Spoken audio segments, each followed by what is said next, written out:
Have you ever wondered that how oxygen gets into your cells or that how plants absorb water? Well, in this video, our goal will be to understand the three transport processes, which are diffusion, osmosis, and active transport. So, what really are they? So, of course, let us go one by one, and indeed, let us start with diffusion. So, diffusion, what does that mean?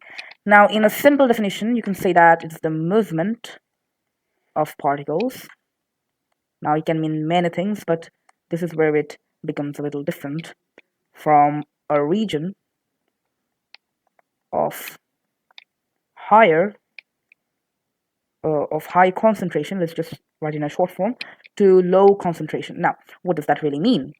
Let us understand that. And also, keep in mind, no energy is required. So yeah. Now, what does that really mean from a region of high concentration to low concentration? So suppose that's the partially permeable membrane, you can say. Or okay, let's get to that later. That's actually osmosis. Um, Still, let's just have the membrane of a normal human cell. Now you can see that there are some particles that is surrounding the cell. Now the same particles are inside the cell, but the only issue is that there is a little less. Now what happens is, as you can see, this is a region of high concentration, isn't it? And this is the region of low concentration. Now what's going to happen is that some of the particles are going to move from the higher concentration to the lower concentration, and in the end you will be able to see that how it made a difference is that ultimately it will be done well. Both of the sides, they will be balanced. Yeah. So as you can see, now diffusion occurred. Now both of them have equally balanced sides. Why? Thanks to diffusion. Now that's so we understand that what does from a region of high concentration to a region of low concentration mean. Now let us understand some examples, like oxygen diffuses into the red blood cells from the lungs. Now let us have it like that. So in your lungs, let us understand what happens. So in your lungs, what happens is that the air you breathe in, yeah, it just goes, and over there you see there are some small um, bubble-like stuff or grapes. It just looks like grapes to me, doesn't it? It does, isn't it? So what happens is these are called alveoli or alveoli. Okay. Now what happens in here is that there are some capillaries. You see. Now what happens is that this is when diffusion happens. You see, the oxygen you just breathe in, it just goes there, and the oxygen diffuses into the bloodstream through the capillaries. Now, yeah. So one example is that oxygen diffuses into the red blood cells from the lungs, right? So that's diffusion. Now coming to osmosis. Now what does osmosis mean? Osmosis, it means the diffusion. See how we got to understand what is diffusion before getting to osmosis?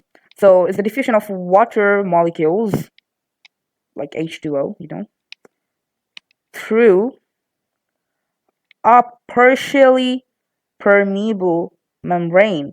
Okay, so what does that mean? So that might be the question that pops up in your head. Now, overall, you see there are some particles the cell won't allow inside, maybe because they are too big to fit through the partially permeable membrane. But there are some particles that can indeed enter the cell. So yeah, it's a partially permeable membrane. Now, so again, from a region of high concentration to a region of low concentration. Now, let us get some examples to understand it better. Why not? Okay, before getting into an example though, let us see this work. Now, there's going to be a beaker, and there's the partially permeable membrane. That's the or semi-permeable membrane, you can say.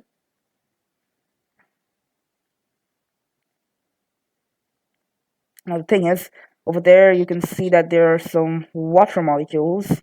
There are a lot indeed. And there are some water molecules again, but there's a little less. Okay? And there's a bit of other stuff more. Okay, so let's forget the other stuff though. They're not important in this topic. So let's just have the water molecules. Now what happens is, as you can see, it's more concentrated. So it has a higher concentration. So let us have this as B, and this one with the lower concentration as A.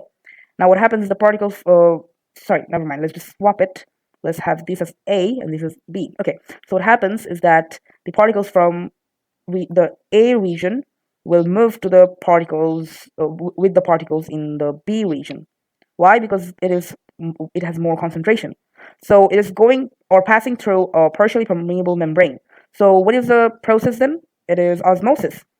See, overall, what I'm trying to do here is let you know what really is osmosis in a beaker. Now, let's come to the main part you've been waiting for, perhaps, the examples. Now, one example is osmosis in cells, in plant cells. Okay, let's have it. So you see that's a plant cell. Let's have two of them instead. So that's one, and that's going to be two. Now, the first one, yeah, I did not forget the cell wall or whatever. So, and there's the organelles and that. There's also the nucleus. So, yeah, we're having them the same. So, what happens is, there's a vacuole, right? So, over there, the vacuole has H2O, right? So, this is a flaccid cell. In this flaccid cell, you can see that the vacuole is shrunk.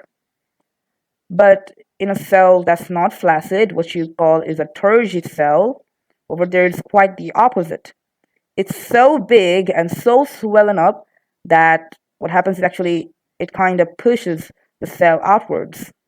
So that's a turgid cell. So what happens is in the flaccid cell, the water is getting lost. So yeah, the water is getting lost. And over there, the water is just getting built up so strong. Whatever. So yeah, that is one example we can talk about. So yeah, in animal cells, let's have another example to understand osmosis better. After all, it is really important of an issue. So in animal cells, let's have this normal animal cell, the nucleus and the cell, whatever, that's it. So you see, when it is in pure water, let's have these as the water molecules, what happens is that the water molecules move in. Why? Because after all, it has less water molecules.